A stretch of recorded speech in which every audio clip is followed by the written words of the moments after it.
Eh bien bonjour, alors dans cette vidéo ça va être le suivi de mes colonies numéro 6. Alors on va faire un petit tour là-dedans.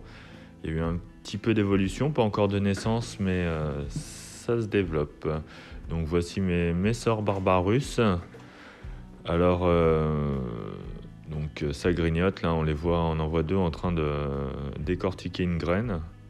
Donc ils vont sûrement se préparer un petit peu de pain à fourmis.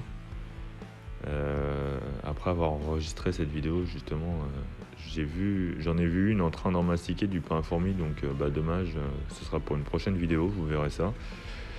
Que dire Alors j'ai rajouté un éclairage pour essayer d'avoir de meilleures images. Donc ça permet de voir, on voit le beau noir des Messor Barbarus. La grosse mémère là. La reine, pardon, c'est pas une grosse mémère. Et j'ai vu aussi que les œufs avaient bougé un peu, ça commence à grossir. Là, on va les voir dans le coin, voilà. Donc, ça fait des belles petites larves.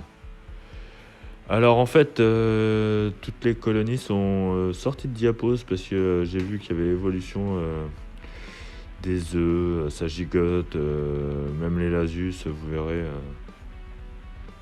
Je sais que c'est pas bien, surtout la première année normalement. Enfin voilà, il faut respecter la diapause, mais je sais pas. Elles ont pas l'air de vouloir faire de diapause, elles continuent d'évoluer. Donc voici leur aire de chasse, l'aire de chasse des Messor Barbarus avec quelques graines à droite à gauche. J'ai fait un système de réservoir pour l'eau dans un petit tube à essai en plastique. Elles vont boire.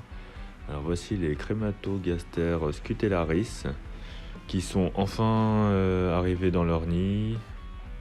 Elles ont mis le temps, elles ont fait pas mal de camping pendant une semaine. Elles ont fait du camping dans l'aire de chasse, mais là ça y est, elles sont arrivées dans leur nid. Donc le nid est totalement sec, hein, et lui il n'y a pas du tout d'humidité. Là elles se sont fait un petit tas de... Hier j'ai donné une araignée. Bon, elles se font leur réserve de nourriture. Donc je sais pas, ça doit pas pourrir, je pense, parce que ça c'est dans le nid, je savais pas qui. Mais elles font leur réserve un peu, comme les Messor font leur réserve de graines, elles ont l'air de faire leur réserve de bouffe. Donc sinon, la reine a répondu, donc c'est sympa à voir parce qu'en fait elles répartissent leurs œufs selon les tailles. Donc là, elle doit être sur les plus gros. Et à côté, donc il y a une taille intermédiaire, et tout à droite il y a des plus petits, donc c'est marrant, et c'est par ça. Voilà. Là on voit leur beau gastre en forme d'as de pique, enfin en forme de pique, et elle est en train de grignoter une papate d'araignée.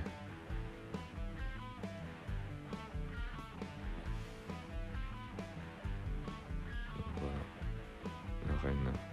Et là, pareil, je vais vous montrer le chemin en fait qu'elles ont à parcourir dans le tuyau transparent jusqu'à leur aire de chasse. Voilà, alors tout au milieu là, ça c'est un coton imbibé de liquide sucré que je fais tenir dans des petits bouts de tube. Voilà, je vais essayer de faire un petit système de réservoir en dessous. Donc là, un réservoir d'eau, là il y en a qui sont en train de boire. Et j'ai tenté de faire de la gelée aussi. De liquide sucré, enfin, là il y a un petit peu de protéines dedans et tout parce que j'en ai testé à en acheter, je trouve que ça dégouline, que là celle que j'ai faite tient bien. Les Lasus Niger, alors elles c'est pareil, elles sont sorties de diapause, alors normalement c'est celles qui devraient vraiment rester en diapause, mais là j'ai vu que même dans l'atelier ça gigote dans tous les sens, la reine elle pond. Il y a des cocons qui sont arrivés là, on voit un petit tas de cocons, il y a des larves, et j'avais jamais fait attention que en fait filmées d'aussi près, elles sont super belles les Lasus. On voit bien leur gastre là, la physiogastrie, le gastre détendu, c'est vraiment sympa quoi. Donc n'hésitez pas aussi à me dire dans les commentaires si je dis des conneries quand j'utilise des mots genre physiogastrie. Donc la physiogastrie, je crois que c'est quand quand elles sont bien nourries et que le gastre est détendu et qu'on peut apercevoir les petites bandes sur le gastre. Donc, mais n'hésitez pas à me reprendre, quoi. Voilà. Donc la reine Lasus, Niger. Voilà. Et pareil, on va aller faire un petit tour sur le chemin de l'aire de chasse. Donc c'est plus court, elles arrivent plus rapidement. Voilà, leur aire de chasse. Alors à gauche, une gelée faite maison.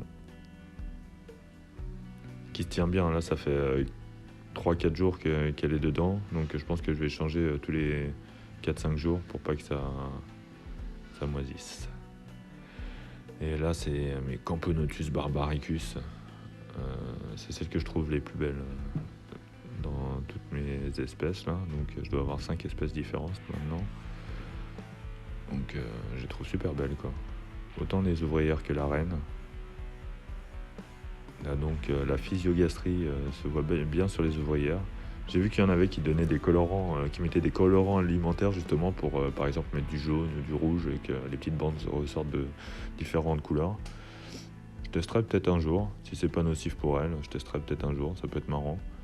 Voilà, moi j'ai amélioré la vidéo avant, la qualité de vidéo, parce que bon, je suis désolé. Alors là on peut voir une gelée de protéines que j'avais acheté dans le commerce, je sais plus chez lequel, mais je suis pas satisfait, quoi, ça dégouline, ça, enfin voilà.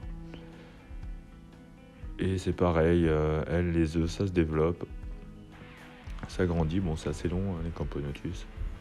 Alors là, je me suis bricolé un petit bout de bois qui va me servir de porte-tube à essai. Là, c'est ma Camponotus vagus qui était pas très jolie, qui commence à être un petit peu plus belle, je trouve.